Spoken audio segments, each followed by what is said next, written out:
vidéo, on est actuellement dans la chambre, donc ça s'annonce boulot. La dernière vidéo que j'ai faite, c'est la vidéo sur mon bilan du semestre 3. J'espère que vous l'avez vu. Aujourd'hui, on se retrouve pour la vidéo révision du semestre 3. Comment ça s'est passé? Alors, tout d'abord, j'allais à la bibliothèque.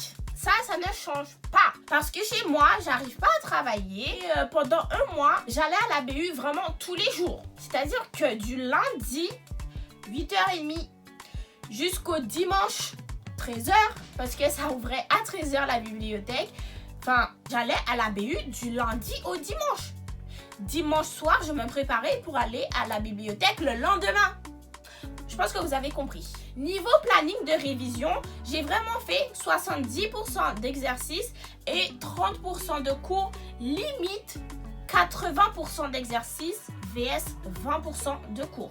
C'est beaucoup de statistiques, mais c'était ce que j'avais prévu de faire et c'est comme ça que ça s'est passé. Je vous explique. J'ai commencé à réviser pour les examens un mois avant le concours, voire 3 semaines, parce qu'on avait toujours cours. Et on a eu 2 véritables semaines où on n'avait pas de cours en amphithéâtre ni TD et où on pouvait vraiment réviser. Donc le planning que je vais vous proposer, c'est celui que j'ai respecté à 100% pendant les 2 semaines de vacances. J'ai décidé de diviser mes révisions en 3 parties. C'est-à-dire que je devais faire tous les annales qui étaient possibles, en allant de 2017 à 2021 si je les trouvais. Je faisais vraiment des annales dans toutes les matières et à la même fréquence. Les annales, je les faisais du plus ancien au plus récent. C'est-à-dire que je faisais d'abord ceux de 2017-2018 pour finir avec ceux de 2020-2021. Après avoir fini les annales, je passais aux exercices qu'on avait fait avec les professeurs, c'est-à-dire tout ce qui était TD, ED. Et pour finir, je revoyais le cours. Mais vraiment, je revoyais les parties qui pour moi étaient difficiles ou j'avais oublié ou j'avais pas compris. Donc, les exercices m'ont permis de cibler les chapitres que je devais revoir. Donc, lorsque je m'auto-corrigeais pour les annales, des fois, j'avais besoin de regarder une fiche ou de regarder un cours. Je m'auto-corrigeais car il y avait très peu de professeurs qui mettaient à notre disposition des corrections. Et c'était pas dans toutes les matières. Par exemple, en bio et société, on a eu 0 correction. Vraiment 0. Même pas une. Même pas un soupçon de correction. Enfin, rien du tout. Ensuite, en thermodynamique, on avait des corrections. En physio, on avait énormément de corrections. Et celui qui est chargé de cette UE, vraiment, c'est un cœur, c'est un sucre. Et ça se voit qu'il est vraiment dévoué et il veut notre réussite. Mais vraiment, je vais pas dire son nom, mais merci beaucoup. Il nous a même donné des corrigés d'annales juste, même pas 2 jours avant l'épreuve et tout, enfin, et des quiz, enfin, il y avait de tout. Merci! Ensuite, en biodéveloppement, on avait aussi quelques... Oui, non, on avait des corrections en microbio et tout. Bref, anyway, on avait des corrections, mais pas vraiment dans toutes les matières. Quotidiennement, je m'étais fixé minimum 10 heures de travail et maximum 12 heures de travail. Mais il n'y avait pas autant de régularité qu'en passe. C'est-à-dire que si à 10 heures de travail j'avais fini, j'allais pas pousser jusqu'à 12 heures de travail. Je comptais vraiment terminer ce que j'avais prévu dans la journée. Déjà, parce que ça, c'est vraiment la chose à faire, que ce soit pour les révisions des examens ou pas. C'est-à-dire que je procrastinais pas, parce que procrastiner est égal à échouer.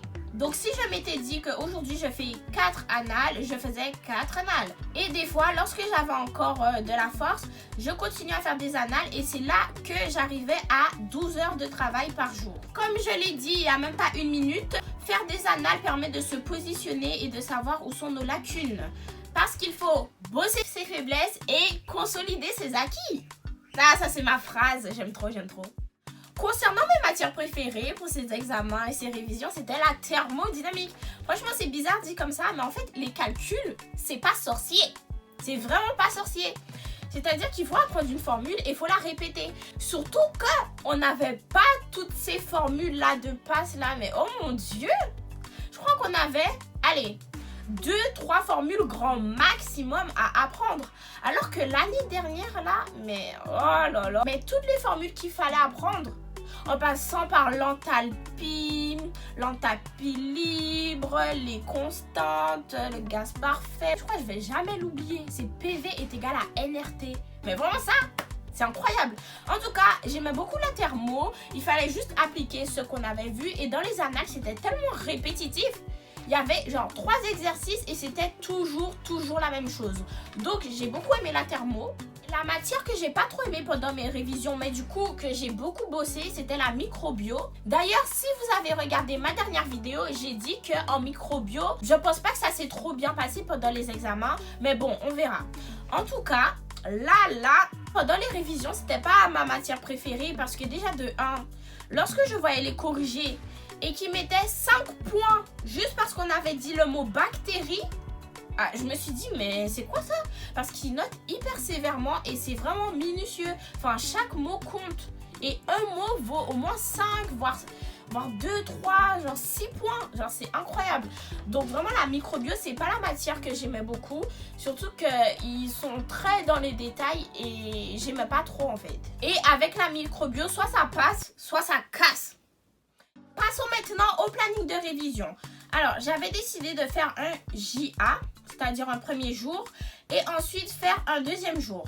Durant ce premier jour, je devais faire des annales ou des exercices en thermo, en biologie moléculaire, en physiologie, en sachant que l'épreuve de physiologie est divisée en 2 parties. Il y a une partie TD, donc ça me faisait la 3e matière du jour, et il y a une partie cours. Donc en tout, j'avais 4 matières à réviser pour le jour A. Donc franchement, j'avais du temps pour faire les exercices et pour m'auto-corriger, ce qui est bien. Parce que des fois, lorsque j'étais en passe, je faisais un exercice, mais comme il y avait tellement de matières, des fois je m'auto-corrigeais le lendemain, voire 2 jours après. Parce que j'alternais, ça c'était surtout au 2e semestre, j'alternais. Du coup, je devais corriger un exercice que j'avais fait 2 jours avant. Alors que cette fois-ci, comme j'avais que 4 matières par jour, j'avais la possibilité de m'auto-corriger directement et de savoir où j'avais fait mes erreurs et de des fois regarder dans le cours. Ce qui était très pratique. Et lorsque j'avais fini, comme je vous l'ai expliqué, je pouvais augmenter mon temps de travail. C'est-à-dire que je pouvais rajouter microbio alors que microbio, j'étais censée le faire le jour d'après. Donc ça, c'était pour le premier jour. Passons maintenant au deuxième jour. Pour le deuxième jour, j'avais microbiologie, biologie cellulaire, biologie et société et pour finir, biologie du développement. Voilà, et j'ai tout écrit sur cette petite feuille. Et à chaque fois que je faisais les annales, je mettais une petite barre à côté de la matière. Comme ça. Donc, en conclusion, faites des exercices, c'est important. Voilà, c'est tout pour moi. J'espère que vous avez aimé la vidéo. Si c'est le cas, n'oubliez pas de liker, de vous abonner et d'activer la cloche de notification. À la prochaine. Bisous mes petits poussins.